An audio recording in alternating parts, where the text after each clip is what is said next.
расман муҳориба бо қоидаҳои бокс дар вазни вазнин байни Энтони Ҷошуа ва Фрэнсис Нгану рӯзи 9 март дар Арабистони Саудӣ. Ассалому алайкум дӯстон, хуш омадем ба шабакаи мо. Дар навори имрӯза оиди тозатарин ва муҳимтарин хабарҳо аз ҷаҳони ММА гап мезанем. боварӣ дорем ки навор ба шумо писанд меояд. барои пешравии канали мо лайкро зер карда 3-4 калима комментария нависед. мо бошад наворро оғоз мекунем. доруҳое ки айни замон шумо дида истодаен доруҳои гиёҳии босифат аз ширкати шифофармо мебошад ки шумо имконият доред ки ҳамаи ин доруҳоро бо нархи арзон дастрас кунед.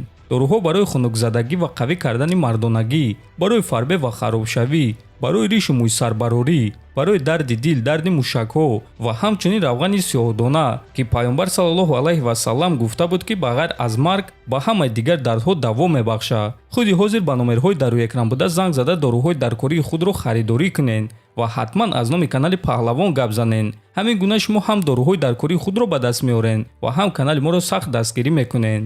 чемпиони UFC дар вазни 61 кг Шон Омели ба бозгашти Конор Макгрегор боварӣ надорад, аммо боварӣ дорад ки ғалабаи ӯ ғалабаи хеле бузург мешавад. хотиррасон мегирем ки чанд рӯз пеш Конор Макгрегор дар саҳифаи иҷтимоии худ хабар дод ки муҳорибаи ӯ зидди Майкл Чендлер рӯзи 29 июн баргузор мегардад ва ин муҳориба дар вазни миёна мегузарад. ҳозир бошад биён мебинем ки Омели дар ин бора чӣ гуфтааст. фикр мекунем ки ин чиз шояд ки шӯхӣ бошад. Конор мехоҳад ки дар забони одамо монад. ҳатто намедонам ки ин чиз ҳақиқат дорад ё не. Чендлер берун аз ҷангҳо тақрибан 84 кг вазн дорад. Конор бошад тақрибан 86-87 кг ва ӯ мехоҳад ки ин муҳориба дар вазни миёна 84 кг гузарад. агар ки Макгрегор дар вазни миёна бо тариқи нокаут ғалаба ба даст биёрад, пас ин маънои онро дорад ки дар карьераи Макгрегор нокаут дар вазни ним сабук, дар вазни сабук, дар вазни ним миёна ва дар вазни миёна мешавад ва ин дастоварди бузург шуда метавонад, гуфтааст Омели. бояд гуфт ки Конор Макгрегор дар ҳақиқат дар вазни ним сабук, дар вазни сабук ва дар вазни ним миёна ғалаба бо тариқи нокаут дорад ва агар ки муҳорибаи ӯ зидди Чендлер дар вазни миёна баргузор гардад ва ӯ бо тариқи нокаут ғолиб шавад, пас дар ҳақиқат ин дастоварди бузург хоҳад шуд. худи шумо дӯстон, боварӣ доред ки Конор ба октагон бармегардад ё ба фикри шумо дигар барнамегардад? чемпиони пешинаи UFC дар ду вазн Генри Сехудо боварӣ дорад ки Билол Муҳаммад барои Леон Эдвардс рақиби вазнин мешавад, чунки аз рӯи стил ӯ сахт ба Ҳабиб Нурмагомедов монанд аст. инак мо чанд лаҳза пеш фаҳмидем ки Билол Муҳаммад ва Леон Эдвардс дар турнири UFC 300 вомехӯранд. ин муҳорибаи хуб ва конкурентӣ мешавад. агар ки мо ғалабаи Билол Муҳаммадро дар муҳориба зидди Гилберт Бёрнс ба назар гирем, пас гуфта мешавад ки аз рӯи стил ӯ боз ҳам сахттар шудааст. ман чунин мегӯм, шахсе ки аз ҳама зиёд ба Ҳабиб Нурмагомедов монанд аст, ин Билол Муҳаммад аст. онҳо як хел ҳаракат мекунанд ва зарба мезананд ва пеш аз текдан гузаронидан финтҳои онҳо як аст, гуфтааст Сехудо.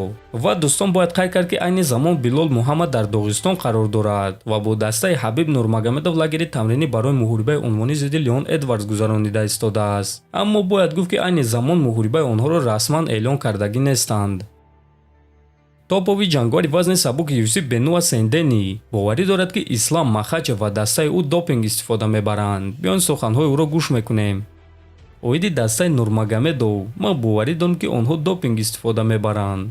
онҳо допингро бо ақлона истифода мебаранд ва хуб медонанд ки ин корро чӣ гуна бояд кард. масалан Ислам Махачев ӯро барои истифода бурдани допинг бо номи Мелдони қапида буданд. аз рӯи ҳамин гуна допинг соли 2016 Русияро аз бозиҳои олимпӣ хориҷ карда буданд. ана чемпиони ҳозира UFC Ислам Махачевро низ соли 2016 дар истифода бурдани чунин допинг қапида буданд, гуфтааст Сендени. ва дӯстон, оиди допинги Ислам Махачев соли 2016 мо навор карда ҳамашро фаҳмонда будем ки ӯ гунаҳгор набуд ва бегуноҳии худро исбот карда тавонист. аммо Бенуа бори аввал нест ки чунин корро мекунад. агар дар ёд дошта бошед, ӯ чанд муддат пеш гуфта буд ки Нурулло Алиев аз ӯ тарсид ва муҳориба зидди ӯро қабул накард. ана худи Нурулло бошад дар ҷавоб гуфт ки ӯ дурӯғ мегӯяд ва ягон кас аз муҳориба зидди ӯ отказ кардагӣ нест. ва дӯстон, гуфта мешавад ки Бенуа Сендени вақтҳои охир суханҳои зиёдатӣ бисёр мегӯяд, аммо ҳамчунин ӯ дар октагон низ худро хуб нишон медиҳад. айни замон ӯ 5 ғалабаи пайдарҳам дорад ва ҳамашро фавран ба даст овардааст. дар ҳамин ҷо дӯстон, навори мо ба анҷом мерасад. фикру ақидаҳоятонро нависен, ҳатман дар канали мо обуна шавен. то боздид, хонободу сарбаланд бошен.